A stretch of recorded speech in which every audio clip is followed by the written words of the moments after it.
Nice to meet you all. I haven't gotten to know everyone yet, but I hope to do it today.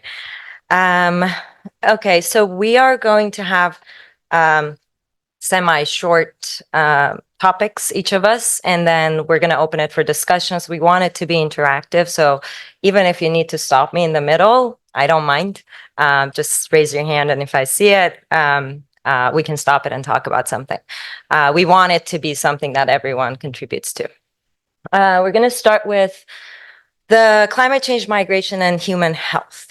So, sorry, give me 1 second. Can I just ask someone for I think the speaker situation didn't happen here. Can you help me? You know.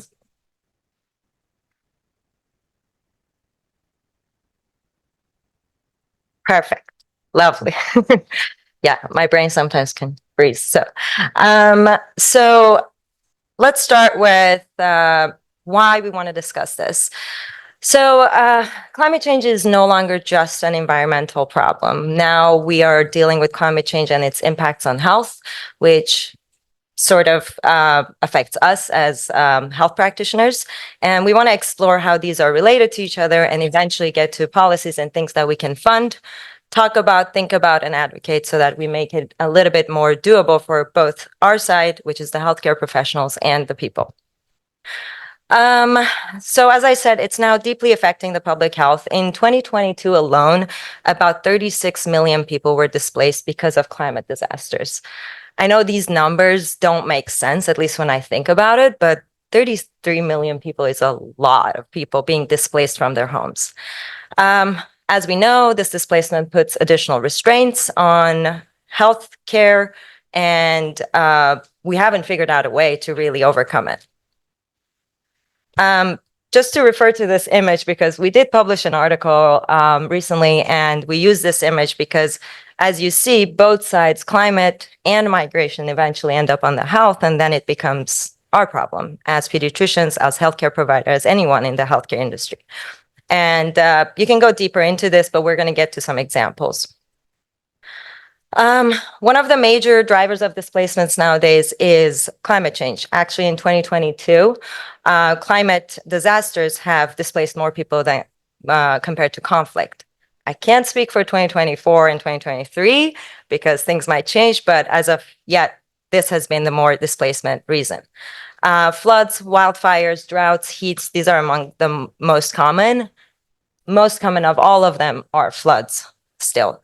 And these trends are still accelerating. As we left United States, the hurricane is happening at the moment in our country, and that is going to cause a huge displacement. And I understand some people were resisting it, even though it doesn't make sense, but people are tired of being displaced because of these problems. When people are displaced because of climate disaster, it's not just that they lose their homes, but they lose their health, they lose everything they ever known, and they have to stay in camps, in temporary shelters, and as we all know, those are not really in best conditions for everyone to live in. And as we will get to it, they're not very appropriate for different genders, different ages, and that has been the reason that most of the diseases have been happening in shelters and camps, including respiratory diseases, including gastrointestinal diseases, and of course, mental health challenges from the PTSD of this disasters. We're going to go shortly through some examples that we did a little bit of research on. Pakistan, for example, is very known for the flooding that has happened. In 2022, the floods displaced millions and created a lot of public health concerns, especially in children with gastrointestinal problems, causing very severe dehydration and not access to any kind of health care. They also, because of the contaminated water, also respiratory illnesses because of the change in the rainfall and changing the pollutants caused a lot of respiratory problems. And the takeaway is that we need to have at least better forecasting. If we can't stop the flooding, we need to have a little bit better forecasting and better sheltering infrastructures. The other case study that we did a little bit of research was the wildfires in Australia. In 2019, 2022 fires, it displaced about 65,000 people. And aside from physical danger of a fire and escaping from a fire, it caused exacerbated a lot of chronic conditions that people had, and it has been shown that it caused a lot of anxiety and PTSD in the people and in children specifically. So again, importance of wildfire management and adding mental health to part of the public health strategies. We will get to the policies and like details about them that we suggest or can be included in policy fundings, but these are some notes just that we took from our research. The droughts in Somalia. The droughts have forced people to migrate in search of water, in search of food, and that causes malnutrition, weakened immune system. The other problem about displacement is people leave the area that is resource limited to an area that has resources. And then there's conflicts and violence that happens amongst people that fight over the resource. So that is another thing that I did not know and then understood that that is the problem that then causes violence, then causes more and more conflicts. So it causes increased domestic violence, increased violence outside, and gender-based violence for sure. Extreme heats, I'm sure we all experienced heat. When I was leaving Los Angeles, we were at, I think, 100 Fahrenheit, which is pretty high for October, I would say. This is another factor driving migration, especially lower socioeconomic status and lower income people and agricultural dependent regions. We talk about it about Spain. We talked about in our research paper about Southern America and how heat has driven them to be displaced towards the United States and also to lose their agricultural income. And we believe that health system should be equipped to cater to the specific needs of heat-exposed populations because these are becoming more frequent. So more training about how to treat people who are heat-exposed, how to have more maybe water stations, maybe have more monitoring systems to make sure that kids and especially elderly are not exposed to heat-related conditions. It's also important that migration due to climate change is not voluntary. No one wants to leave their home. I'll say as a migrant, I didn't want to leave my country, but there are reasons that you leave it. I was lucky enough that I had a reason that was more in my power. But when you are forced to leave the country, this becomes now an ethical responsibility for the whole world to kind of take into account because the people who are displaced by climate change contribute the least amount to climate change. Pakistan, Somalia, all those places do nothing to cause climate change, truly. We on the Western side do the most, but then we're kind of hesitant when it comes to migration and accepting the migrant. So that is the ethical part of this. And we need policies to address this reality. They are talking about the legal status of migrants, but it's still the word climate migrant is not something that is fully legally accepted. As someone who had to get a visa, green card, all that stuff, it is very complicated. So one of the things that can be done is to simplify these things as climate migrants, at least for periods of the year that we know these populations are at risk. So I think that is one of the ethical things to think about, that we as in, I'm saying the Western world, we're causing a lot of the climate change. So it is our responsibility to take these people in when they need us. There's different definitions you'll see in the climate change world. There is environmental migration, which refers to people who move due to environmental factors.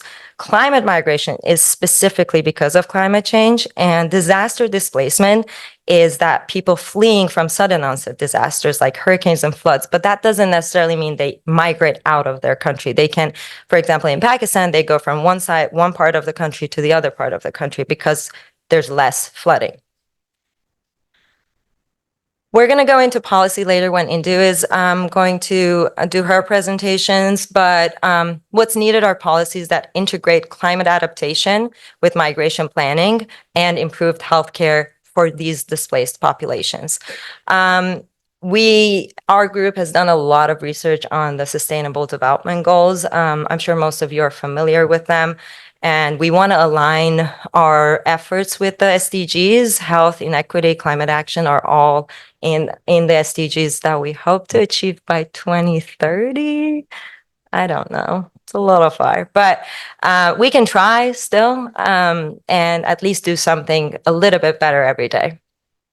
Regions that are close to the borders maybe can have more migrant clinics, which we have in our hospital, but it's not necessarily for climate migrants, it's just for migrants, and it has helped us a lot.